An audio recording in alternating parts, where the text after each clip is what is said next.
Assalamualaikum warahmatullahi wabarakatuh. Kami dari kelompok 4 akan mempresentasikan analisis butir soal dengan menggunakan aplikasi Anbuso, yaitu aplikasi berbasis Excel.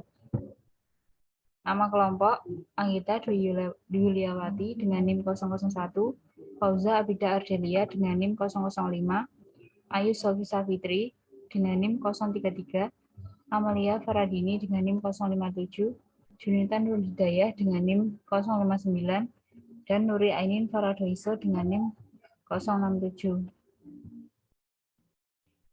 Anbuso merupakan program analisis butir soal yang dikembangkan secara sederhana untuk membantu dalam membuat administrasi guru, khususnya yang terkait dengan analisis butir soal. Anbuso dikembangkan dengan program Microsoft Excel sehingga mempermudah guru dalam menggunakannya. Langkah pertama yaitu klik identitas pada bagian input data, lalu mengisi semua bagian identitas umum yang berisi identitas sekolah, identitas guru mapel, serta KKM mapel yang dianalisis. Pengisian data tidak diperkenankan menggunakan fitur cut dan paste. Lalu mengisi bagian jumlah dan bobot soal. Karena kami mengujikan soal pilihan ganda, maka yang diisi hanya bagian pilihan ganda. Jumlah soalnya yaitu 30.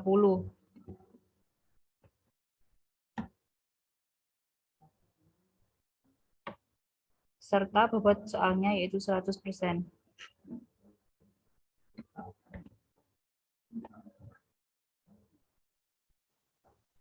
Kemudian, mengisi data soal pilihan ganda. Jumlah alternatif jawaban yang kami ujikan yaitu sebanyak 5 soal, untuk skor benar 1 dan skor salah 0. Terakhir, mengisi kunci jawaban dengan huruf kapital semua dan tanpa spasi.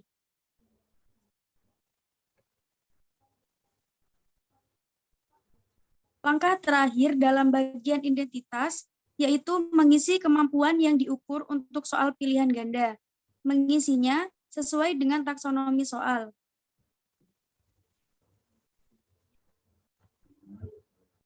Seperti contoh soal nomor 1 yaitu menentukan tujuan pelestarian dokumen.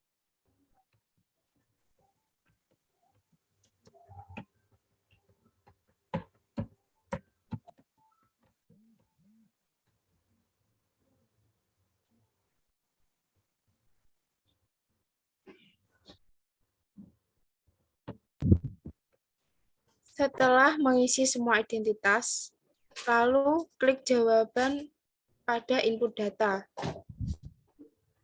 Lalu mengisikan nama, jenis kelamin, dan jawaban pilihan ganda siswa.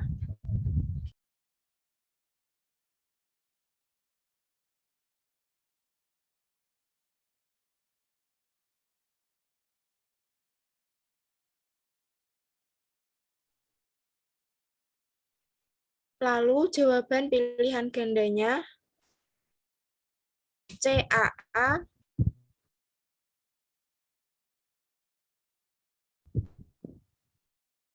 BEB,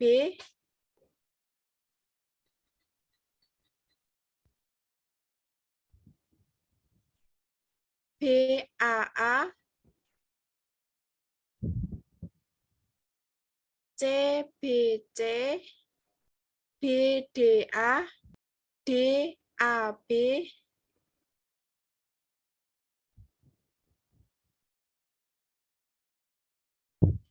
AAB, BAA,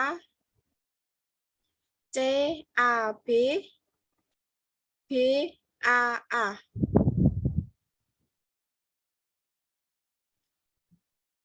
Jika semua data yang ada dalam menu input data sudah terisi, maka output lainnya akan secara otomatis terisi.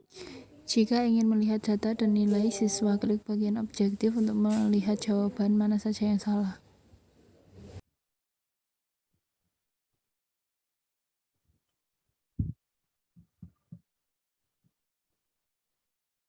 Jawaban yang salah ditandai dengan background warna merah.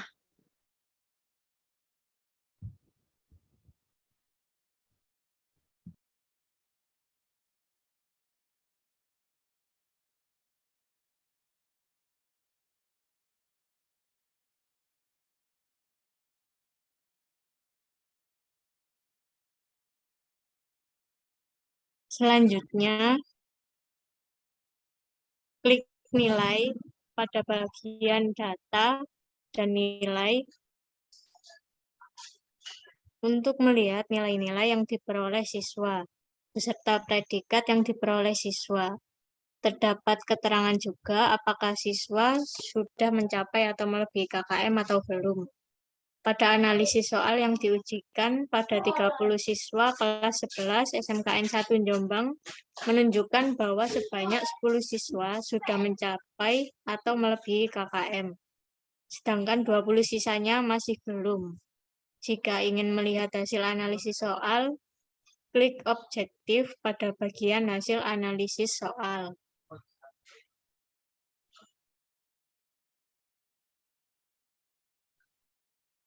Bagian ini akan menampilkan daya beda soal yang dianalisis, apakah tergolong ke dalam baik, cukup baik, atau tidak baik.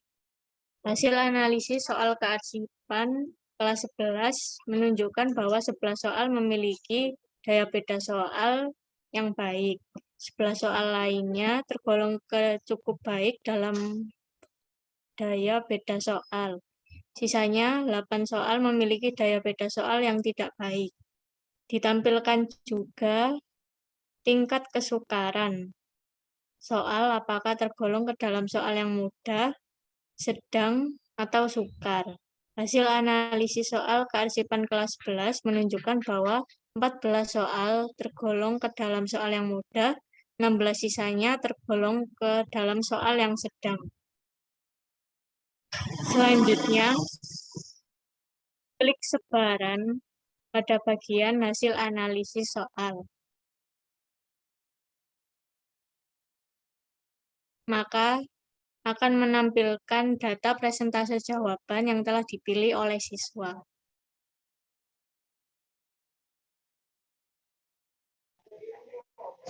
Selanjutnya, klik menu materi pada bagian remedial.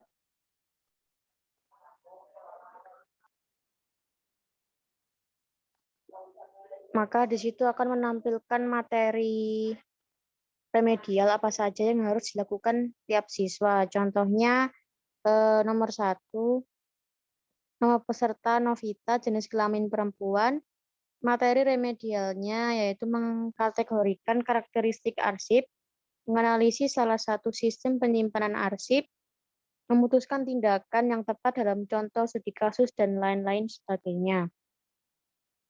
Selanjutnya, klik menu kelompok pada bagian remedial, maka di situ akan menampilkan siswa siapa saja yang harus mengikuti satu materi remedial. Contohnya pada nomor 1, kompetensi dasar soal objektif, menentukan tujuan pelestarian dokumen. Untuk peserta remedialnya ada Siva Yuniar, Devi Herlinda Safitri, dan Halimatus Hadiah. Selanjutnya di dalam Anbuso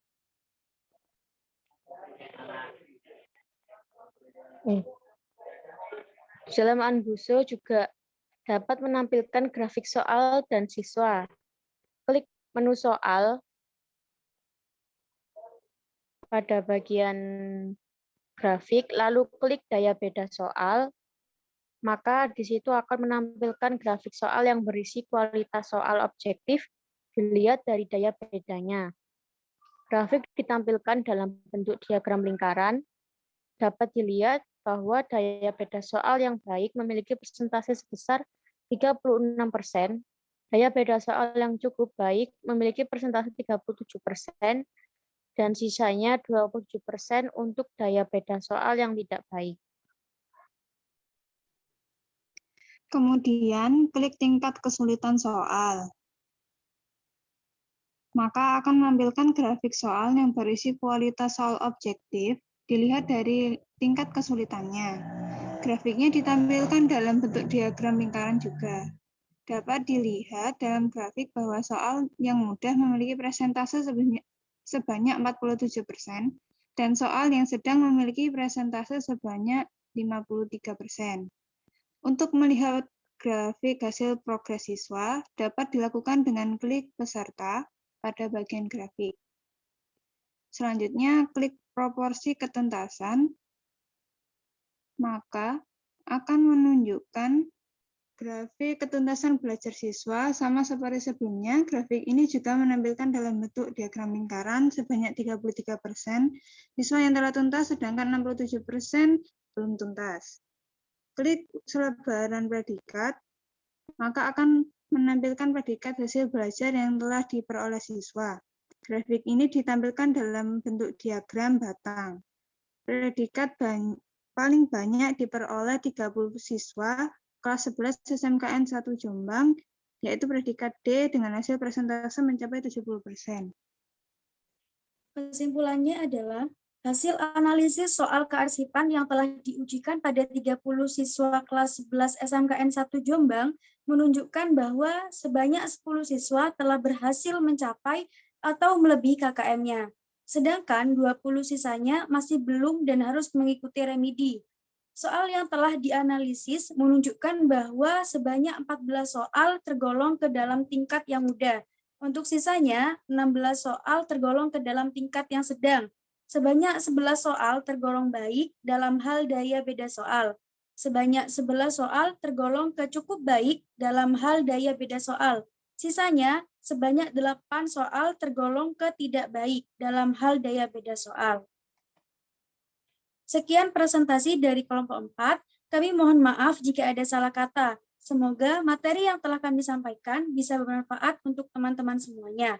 Wassalamualaikum warahmatullahi wabarakatuh.